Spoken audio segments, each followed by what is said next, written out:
Love the Quran masters ക്ലബിലെ പഠിതാക്കൾ അവതരിപ്പിക്കുന്ന വേറിട്ട പ്രോഗ്രാം. അതെ, അള്ളാഹു അഭിസംബോധന ചെയ്ത് സംസാരിക്കുന്ന പരിശുദ്ധ ഖുർആനിലെ ആയത്തുകളെ കോർത്തിണക്കിക്കൊണ്ടുള്ള ഒരു പ്രത്യേക പരിപാടി.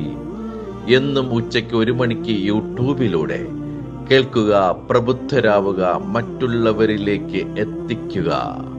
ഇന്ന് ആരോടാണ് അള്ളാഹുവിന്റെ അഭിസംബോധന എന്ന് നമുക്ക് നോക്കാം. ബിസ്മില്ലാഹിർ റഹ്മാനിർ റഹീം. അൽഹംദുലില്ലാഹി റബ്ബിൽ ആലമീൻ. അസ്സലാത്തു വസ്സലാമു അലാ റസൂലിൽ അമീൻ വഅലാ ആലിഹി വഅസ്ഹാബിഹി അജ്മഈൻ. അമ്മാ ബഅദ്.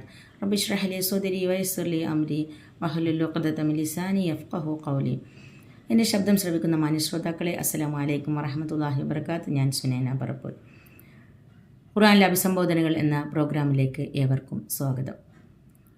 അഊദു ബില്ലാഹി മിനശ് ശൈത്വാനിർ റജീം. ബിസ്മില്ലാഹിർ റഹ്മാനിർ റഹീം. യാ അയ്യുഹല്ലദീന ആമനൂ ലാ തദ്ഖുലൂ ബുയൂതൻ നബിയ്യി ഇല്ലാ അൻ യുഅ്ദന ലക്കും ഇലാ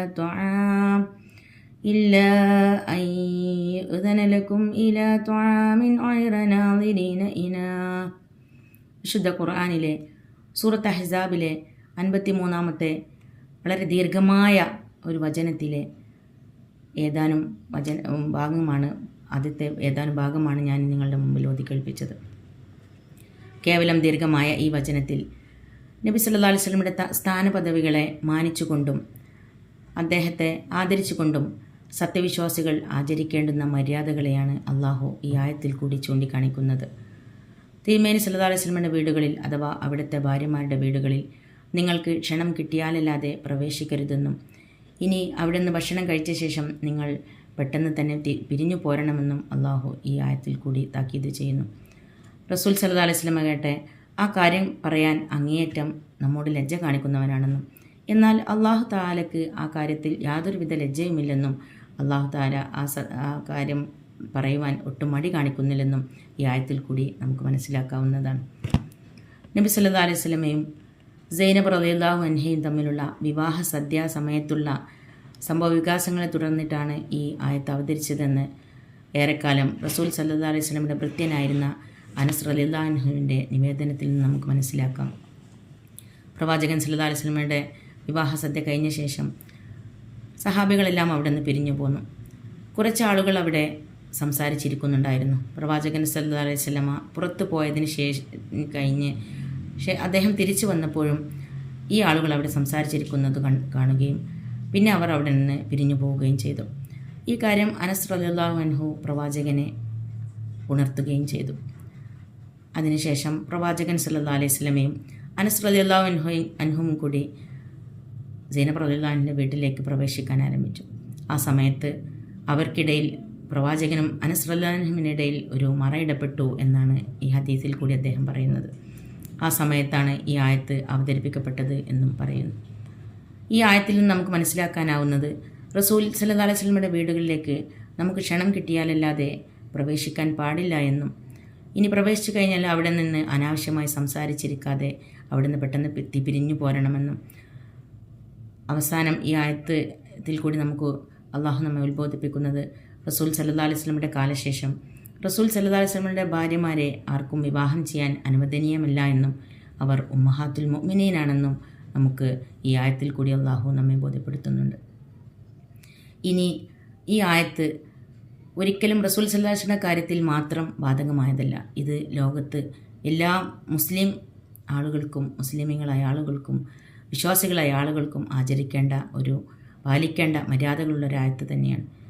ഇന്ന് നമുക്ക് പല കല്യാണ വീടുകളിലായാലും പല വീടുകളിലും ഈ കാഴ്ച നമുക്ക് കാണാവുന്നതാണ്. നമ്മുടെ രക്തബന്ധുക്കളില്ലാത്ത ആളുകൾ, ഒരുപാട് ആളുകൾ അടുക്കളയിൽ വന്നും അവരുടെ വീടുകളിലെ പ്രൈവറ്റ് ഏരിയകളിൽ വന്നും അനാവശ്യമായി സംസാരിച്ചും സൊറ പറഞ്ഞും ഇരിക്കുന്ന കാഴ്ചകളൊക്കെ നമ്മൾ ഇന്ന് കാണുന്ന കാഴ്ചയാണ്. അത്തരം കാര്യങ്ങൾ ഒരിക്കലും ഒരു മാന്യന്മാരായ ആളുകൾക്ക് അത് ഉചിതമല്ലെന്നും മാന്യന്മാരായ ആളുകൾ അത് മറ്റുള്ളവരോട് പറയാൻ മടിക്കുന്നതാണെന്നും ഈ ആയത്തിൽ നിന്ന് നമുക്ക് മനസ്സിലാക്കാം. മഹാനായ അബൂ ഹുറൈറ റളിയല്ലാഹു അൻഹു ഇപ്രകാരം പറയുന്നു: കണ്ണുകളുടെ വ്യഭിചാരം നോട്ടമാണ്.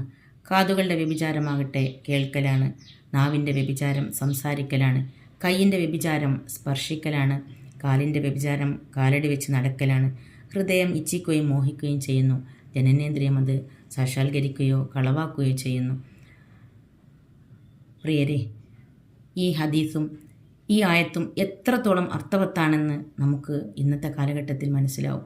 ഇന്നത്തെ കാലഘട്ടത്തിലുള്ള ഓരോ വിവാഹ മേളകളിൽ നടക്കുന്ന ഫോട്ടോഗ്രാഫിയും വീഡിയോഗ്രാഫിയും എന്നു വേണ്ട ഒരുപാട് ആ സമയത്ത് കാട്ടിക്കൂടുന്ന ഒരുപാട് വൃത്തികേടുകൾ, മാന്യന്മാരായ ആളുകളുടെ തൊലിയൊരിച്ചു പോകുന്ന ഒരുപാട് കാഴ്ചകൾ ഇന്ന് നമുക്ക് കാണാവുന്നതാണ്. അതിൽ നിന്നെല്ലാം നമ്മുടെ യുവതലമുറ മാറിയേ മതിയാവും.